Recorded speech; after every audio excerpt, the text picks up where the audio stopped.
रत्नागिरीकरांना ज्याची दरवर्षी आतुरतेने प्रतीक्षा असते ती राज्यनाट्य स्पर्धेची प्राथमिक फेरी आजपासून रत्नागिरीच्या स्वातंत्र्यवीर विनायक दामोदर सावरकर नाट्यगृहात सुरू होत आहे। आज म्हणजे 26 नोव्हेंबर ते 4 डिसेंबर पर्यंत ही स्पर्धा असून 8 नाटकं सादर होणार आहेत। त्यामध्ये आज माझ्या आजीचा बॉयफ्रेंड हे नाटक सादर होईल, तर उद्यापासून मॉर्फोसिस, अखेरचा सवाल, वृक्ष, महानायक, चांदणी, कडीपत्ता आणि शेवटच्या दिवशी स्वप्न पक्षी ही नाटकं सादर होणार आहेत। त्यातील आज सादर होणाऱ्या माझ्या आजीचा बॉयफ्रेंड या नाटकामध्ये कोकणातल्या रेगी नावाच्या वृद्ध जोडप्याच्या प्रेमाची गोष्ट सांगितली। रेगींचा मुलगा शिकायला लंडनमध्ये गेला।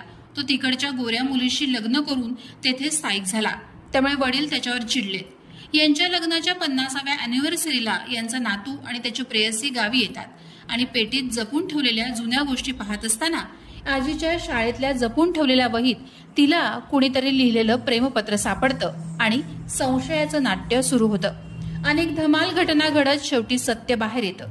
हसत खेळत प्रेम, नाती, लग्न संस्था, संस्कार, संस्कृती यावर हे नाटक भाष्य करतं। राजेश देशपांडे यांनी ह्या नाटकाचं लेखन केलं असून सचिन शिंदे या नाटकाचे दिग्दर्शक आहेत।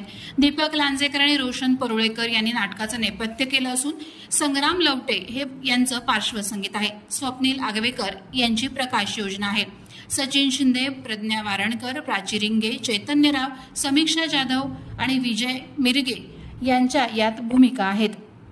आज संध्याकाळी 7 वाजता हे नाटक रत्नागिरीतील स्वातंत्र्यवीर विनायक दामोदर सावरकर नाट्यगृहात आपल्या सर्वांनाच पाहायला मिळणार आहे।